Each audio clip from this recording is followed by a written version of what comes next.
personnel, undefeated middleweight Nikita Ababiy, who this Saturday night takes on Jarvis Williams on DAZN. What's happening? I'm good. I'm just quarantining in my hotel room. We have one more day. Tomorrow we're getting tested again.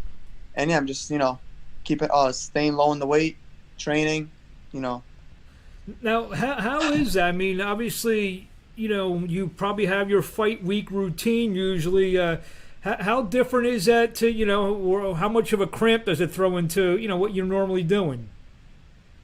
Right now it's different. It's so different because I haven't left my hotel room for about 3 days now. And, just to train, just to eat, because it's hard. It's different. It's real different. It's real hard. So you've been in Tulsa for a couple days now. Yeah. So what are you going to do to pass time? You bring your Xbox and stuff like that, or you read? I have my PS4, but I'm focused on keep maintaining the weight low, losing the weight, and just on my phone. Just trying to buy time. Pass by time. But yeah, it's really boring. How different is it? Because normally, you're cutting your last couple pounds, and are you able to do everything you need to do to, get down to the weight that you need to get to, or you got to kind of make stuff up along the way to try to get those last couple pounds off? Yeah, we're making stuff up a little bit because again, we can't use the hotel gym yet because again we were quarantining in the room, so we're making stuff up. It's a little bit of a challenge, but we're overcoming these challenges. We're doing everything we have to do to lose all the weight. What did you do before, for the couple months that nothing was open? I know you're from New York, and I know a lot of the gyms, I don't even know if they're still open. I know fighters have found keys under the mat to kind of get in the gyms, I'm sure. I don't know if that's what you did, and if you did, you don't have to tell us anything. But, during those couple months, what were you able to do? How did you stay in shape, boxing shape? To be honest, this quarantine, everything, it was just the only difference is everything is closed. Like all the stores, it's hard. It's hard, for example, models and all that, like everything's closed, but, just the gyms are closed, but we training outside. I'm staying in shape. I'm still jogging. I'm doing mitts with my dad, doing mitts outside with my trainers, and again, we try to make us work as best as we can. And drinking a lot of water. Drinking a lot of water. There it is. So let's go to the task at hand. Jarvis Williams Saturday night live on DAZN. What can you tell me about him? I can't really tell you a lot because I barely know anything about him. I just know that I'm gonna go in the ring, do what I have to do, have to knock him out, and move on to the next.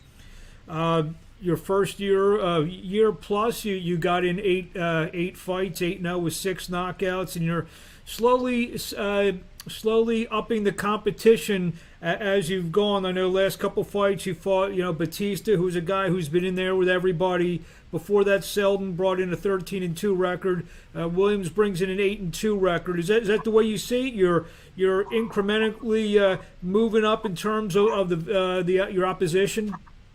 Yeah, that's the plan. Of course, for every fighter, you have to, step up your competition. Move up in the ranks. And yeah, that's exactly what we're doing because we have to get that world title soon. Do you look at like some of the other middleweight prospects, around your level? When I say level, the 8 to 10, 12 fight level. Do you see who that some of the other guys how they're progressing, or you're just focused on what you're doing? Yeah, I'm just focused on what I'm doing. Yeah, I know a couple of prospects. But they're doing, by the time we like me and the prospects fight, that'll be in 2-3 years. So I'm not worried about anybody. Again, just focus on myself, focus on building myself as a fighter so I could be one of the best.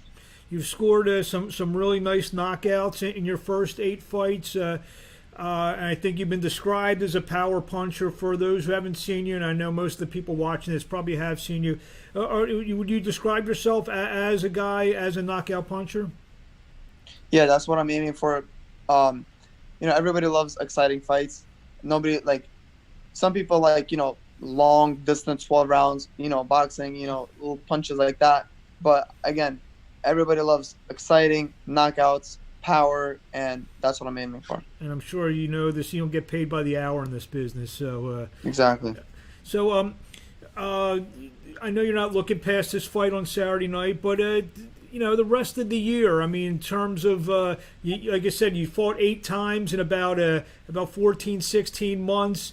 Do you see your pace maybe slowing down a little bit, or do you see you keeping that pace in terms of, you know, fighting real, you know, pretty regularly?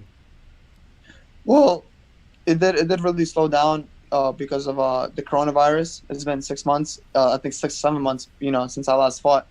But hopefully after this fight, I could get 2 more fights in by the end of 2020, so I can be 11-0, 10-0, 12-0, around there. But yeah, hopefully I could get, you know, I could squeeze in 2 more fights after this fight. That'll be nice. Where did the nickname White Chocolate come from? I always get that question asked.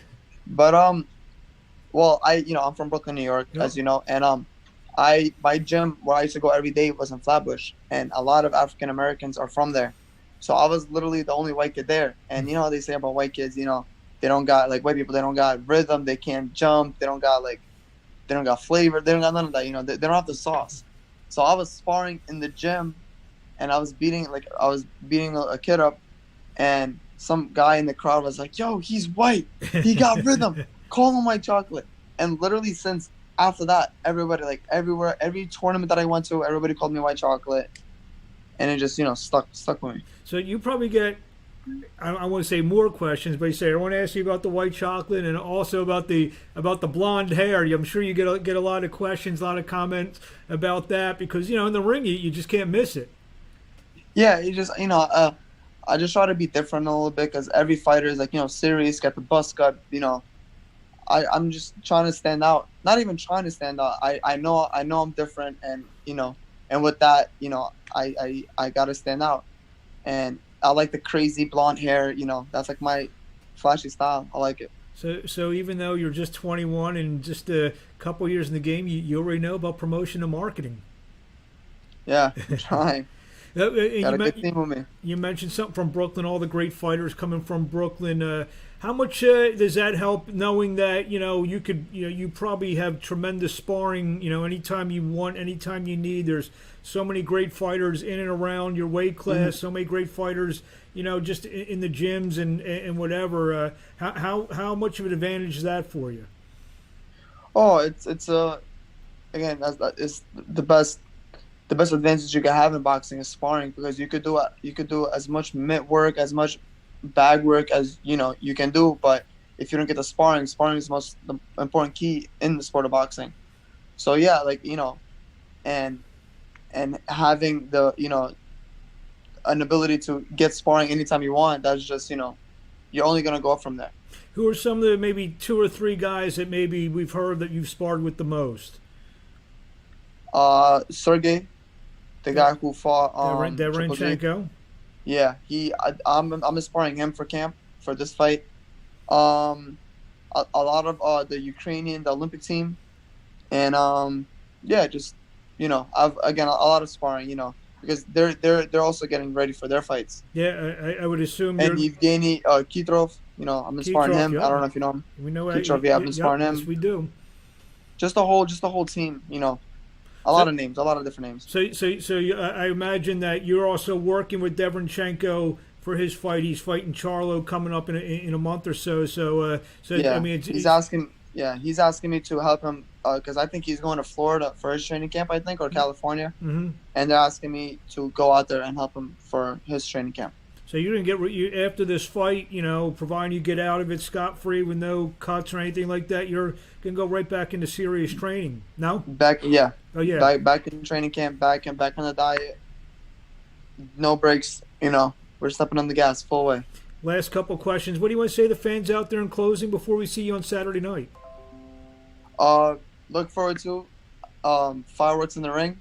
I'm planning to steal the show, and again, looking forward. You know, it's going to be an amazing night coming from White Chocolate. And one last question. Where can we follow White Chocolate on social media? My name and last name, Nikita Ababiy. You know, everywhere. Instagram, YouTube, TikTok, everything. Same thing. Same name, Nikita Ababiy. Why not white chocolate in the social media handle? Somebody took it on Oh. Instagram. I try to have white chocolate. Somebody took it. Somebody has it already. Well, there you have it, Nikita. Thank you very much for a few minutes of your time. We look forward to seeing you. We'll be watching the fight Saturday night. We'll be talking to you along the way. Best of luck. Thank you so much.